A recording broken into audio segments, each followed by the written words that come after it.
Hey, what's going on, guys? Coach James here from Orange Theory Gresham. I'm here to bring you your power and endurance day on November the 7th, as well as the 25th when it repeats in a couple of weeks after. To go over your 3G style template first, our theme on the treads today is establish and maintain.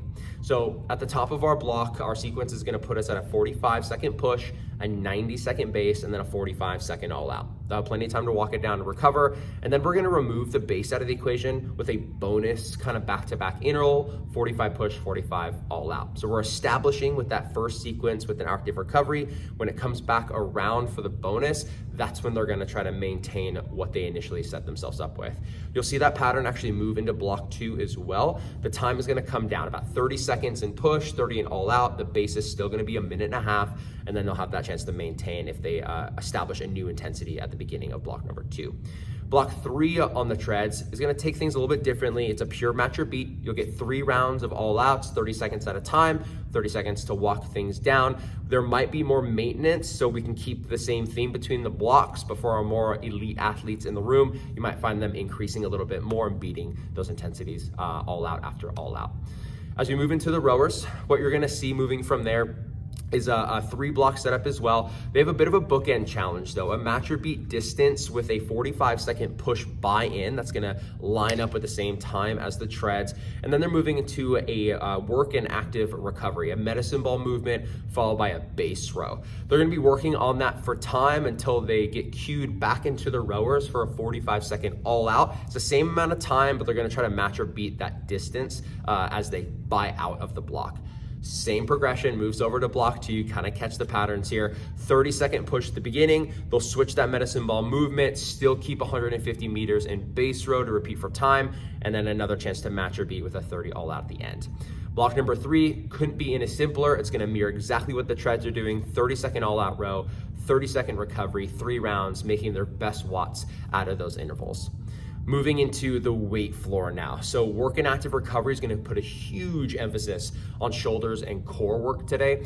That being said, they'll work through 12 reps of an exercise and then move into an isometric movement. So a big takeaway here on the isometrics, about 30 seconds is what they're gonna be trying to hold. So it's gonna extend the leash a little bit on members' mentality of not being guided through that 30 seconds, but internally counting things out for themselves. It's gonna feel a little bit more difficult perhaps for them, and they're gonna hold it as long as they can. So 30 seconds is gonna be kind of the peak that they want to hold it for.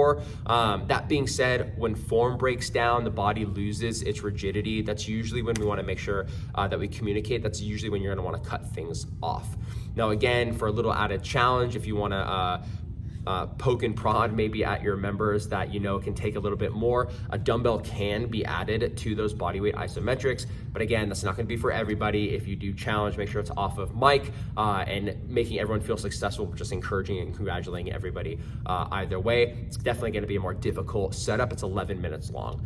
Now, if that wasn't hard enough or challenging enough, the bonus block that again gets lined up with treads and rowers in their last few minutes is gonna be a push-up challenge. So there's 3 rounds, 30-second push-ups, 30 seconds to recover.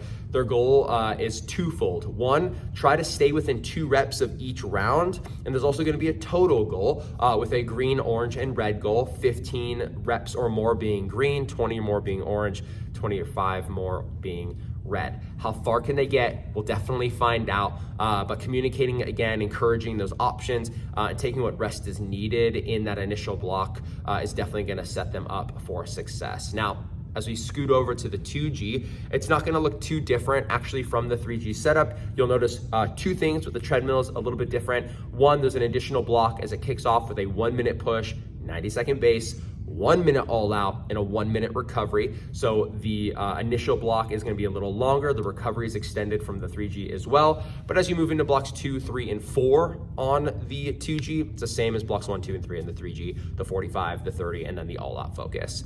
On the weight floor side for the 2G setup, you'll notice that there is a buy-in as well with your rower. Block 1's gonna kick it off at 150 meters. We definitely wanna make sure we're setting up countdowns on those OT connects. That way they can see an exact finishing time. Their goal is to then do it a second time before they go back to the floor to try to match or beat it. When they do move to the floor, they'll find themselves in that focus to isolation movement to repeat for time. Block number 2, another buy-in, 2 rounds before they hit the weight floor again, but the distance is gonna decrease to 100 meters. And then round 3, or rather block number 3, you'll notice there is no rowing. They're just gonna go right into those exercises. Block number 4, just like the 3G, is gonna be lined up with the tread timing. You got that same push-up challenge, 30 seconds on, 30 seconds off to get as far as they can, staying within 2 reps and a total collection of reps by the end to see how far they got. This is definitely going to be a challenging template, team. So again, setup is everything. Communication is key during the forecasting and making sure that intensities are lined up appropriately. So we're getting uncomfortable and pushing our members to the limits, but also keeping some in reserve for the sake of recovery so they can continue to give throughout the time that we're asking for of them. Have a great time coaching it. Look ahead, have your options ready for sure on the weight floor. They're going to need them today. Hope you have a chance to take class. I know I am.